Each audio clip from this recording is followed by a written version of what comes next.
ഇപ്പോഴായ പിന്നെ എനിക്ക് അടുപ്പിച്ച് കല്യാണങ്ങളാണ് കേട്ടോ. ഇന്ന് ഞങ്ങളുടെ ഹോസ്പിറ്റലിൽ വർക്ക് ചെയ്യണ ചേച്ചിയുടെ കല്യാണം വരുന്നിട്ടാ. ഞങ്ങളെല്ലാരും പ്ലാൻ ചെയ്ത പോലെ എല്ലാവരും ചുരിദാറൊക്കെ തന്നെ ഇട്ട് വന്ന് കല്യാണം കഴിക്കാൻ പോണ ചെറുക്കനെ പെണ്ണിനേക്കാളൊക്കെ ടെൻഷനാണ് ഞങ്ങൾ. ചേച്ചിക്ക് എന്തെങ്കിലും നല്ലൊരു ഗിഫ്റ്റ് വാങ്ങിച്ചു കൊടുക്കണം എന്നുണ്ടായിരുന്നു.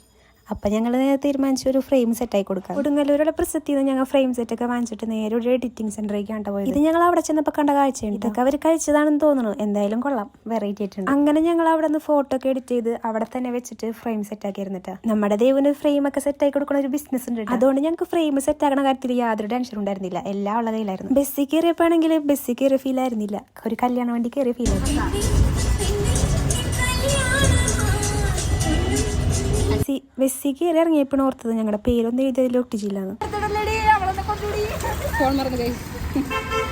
ഞങ്ങളുടെ ഗോപുവിന് എപ്പോഴുള്ളതാണ് എവിടെ ചെന്നാലും ഫോൺ മറന്നു വെക്കണ അസുഖം. അങ്ങനെ മറന്നു വെച്ച് അവളൊരു ഫോൺ കൊണ്ട് കളഞ്ഞ്. അങ്ങനെ കറക്റ്റ് സ്ഥലം കണ്ടുപിടിച്ച് ഞങ്ങൾ കല്യാണ മണ്ഡപത്തിലെത്തിയിട്ടാ.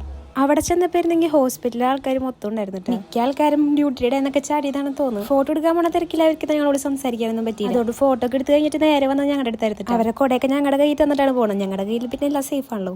കുറച്ച് കഴിഞ്ഞപ്പോഴേക്കും ഞങ്ങൾ സ്റ്റേജിൽ കയറി ഫോട്ടോ ഒക്കെ എടുത്തിട്ടാ. ഹോസ്പിറ്റലിൽ വെച്ച് എവിടെ വെച്ച് കണ്ടാലും എന്നോട് വ്ളോഗിന്റെ വിശേഷങ്ങളൊക്കെ ചോദിക്കുന്നത് ലക്ഷ്മി ചേച്ചി മാത്രമാണ്. സ്റ്റേജിൽ നിന്ന് ഇറങ്ങിയിട്ടുള്ള ഞങ്ങളുടെ പ്ലാൻ ഫുഡ് കഴിക്കാനായിരുന്നു. പക്ഷെ അവിടെ നല്ല തിരക്കായോണ്ട് പിന്നെ ഫോട്ടോസ് ഒക്കെ എടുക്കാന്ന് വിചാരിച്ചു. ഒരുവിധം തിരക്കൊക്കെ ഒഴിഞ്ഞു വന്നപ്പോൾ ഞങ്ങൾ സദ്യ കഴിക്കാൻ വേണ്ടി സീറ്റിൽ കയറിയിരുന്നു.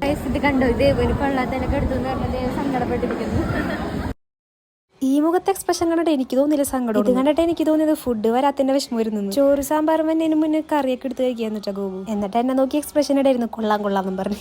പുറത്ത് നല്ല വെയിലായിരുന്നു. ഇപ്പൊ തോട്ട് ഫുഡ് കഴിച്ചുകൊണ്ട് കുറച്ചേരം ഇരിക്കണം എന്നൊക്കെ ഉണ്ട്. എല്ലാവരും ഒരേ സ്വരത്തിൽ പറയായിരുന്നു പോവാന്ന്. എന്നാ പിന്നെ പോവാന്ന് വിചാരിച്ചു. അങ്ങനെ ഞങ്ങൾ അവിടെ നിന്ന് ഇറങ്ങാൻ നിൽക്കുമ്പോഴേ തീരെണ്ണത്തിനെ കാണണം. പാവ നഴ്സുമാര് ഡ്യൂട്ടിയുടെ എന്ന് ചാടിയതാണ് കേട്ടോ. ഇനി ഇവിടെ നിന്ന് ഫുഡൊക്കെ കഴിച്ചിട്ട് വീണ്ടും ചെന്നിട്ട് അവർക്ക് ഡ്യൂട്ടിക്ക് കയറേണ്ടായിരിക്കും. അങ്ങനെ കല്യാണ ഹാളിൽ നിന്ന് ഇറങ്ങിയിട്ട് ഞങ്ങൾ നേരെ ഒരു ഉപ്പ് സോഡ കടയിൽ കയറി ഉപ്പ് സോഡയും കുടിച്ച് നേരെ സെൻട്രൽ മണിക്ക് വന്നിട്ട്. പിന്നെ പ്രത്യേകിച്ച് പരിപാടിയൊന്നുമില്ല. ഇനി നേരെ വീട്ടിലേക്ക് പോകണം.